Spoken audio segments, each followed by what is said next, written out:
Le regard du peintre surprit la silhouette de son épouse dans le miroir.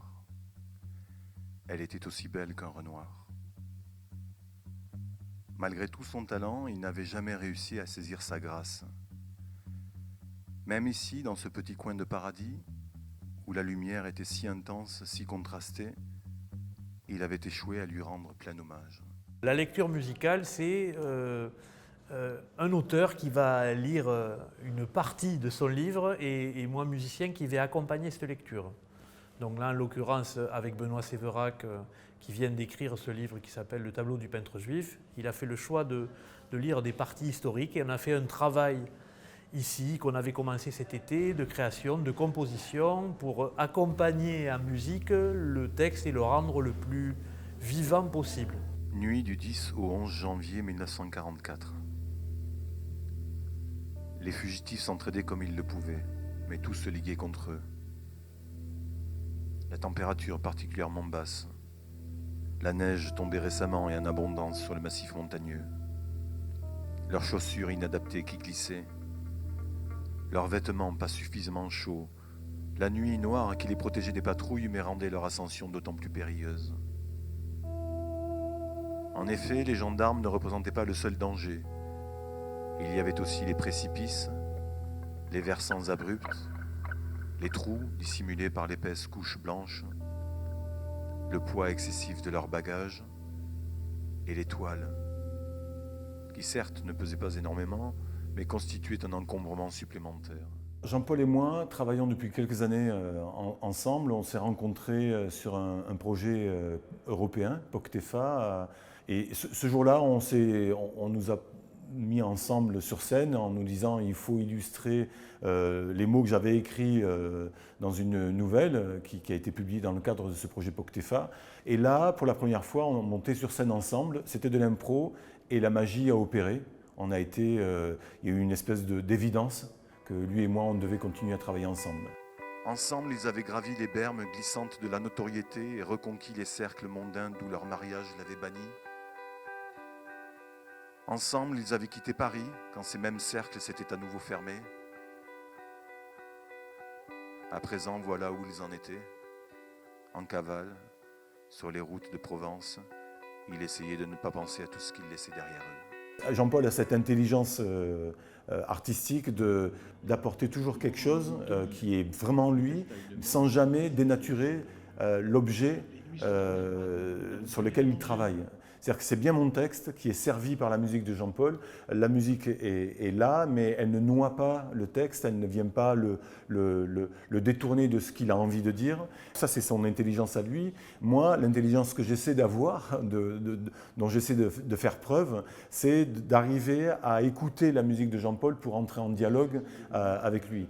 Aujourd'hui, c'est ce qu'on a présenté comme travail, le fruit de sa réflexion sur mon roman et de ma réflexion sur la musique qu'il me proposait par rapport à l'adaptation que je pouvais faire du roman. Et on a proposé ça suite à 3 jours de résidence à la Fabrique, à l'université Jean Jaurès. Le SIAM et la Fabrique, bien sûr, le lieu, le bâtiment, a vocation à soutenir la création. Et dans ce cadre-là, on ouvre la scène à des résidences, on offre une infrastructure, on offre un cadre, on fait effectivement connaître aussi la création, et donc c'est une manière aussi de participer à la diffusion de la création artistique, et cela débouche aussi sur une présentation du spectacle, d'une sortie de résidence à l'ensemble de la communauté universitaire. Il avançait puisqu'il fallait avancer. Il fuyait puisqu'il fallait fuir. Il suivait sa bien-aimée, cette femme amoureuse qui avait renoncé à tout 25 ans plus tôt, mariage prometteur, place dans la bonne société lyonnaise, pour jeter son dévolu sur un jeune peintre israélite d'origine autrichienne, récemment naturalisé français et sans le sou, mais dont elle croyait que le talent s'imposerait, et il s'était imposé. Sur celle-là en particulier, le tableau du peintre juif, il m'a donné en amont le livre avant qu'il soit sorti et il m'a demandé de réfléchir à des choses. Alors après, évidemment, j'avais des sensations, mais avant de venir dans la résidence là, ici à la Fabrique, qui est un lieu super pour travailler, on a travaillé en amont aussi dans mon studio en Ariège. Et c'est quand même là que pour moi se déclenchent les idées. C'est-à-dire, je peux avoir des idées de départ en lien avec la première lecture, mais c'est quand on est avec sa voix et dans la situation que là on fabrique. Une fois à Madrid, leur pécule fondrait plus rapidement que la neige qu'ils avaient en ce moment jusqu'aux genoux. Le passeur les guida jusqu'à l'orée d'une forêt de frênes.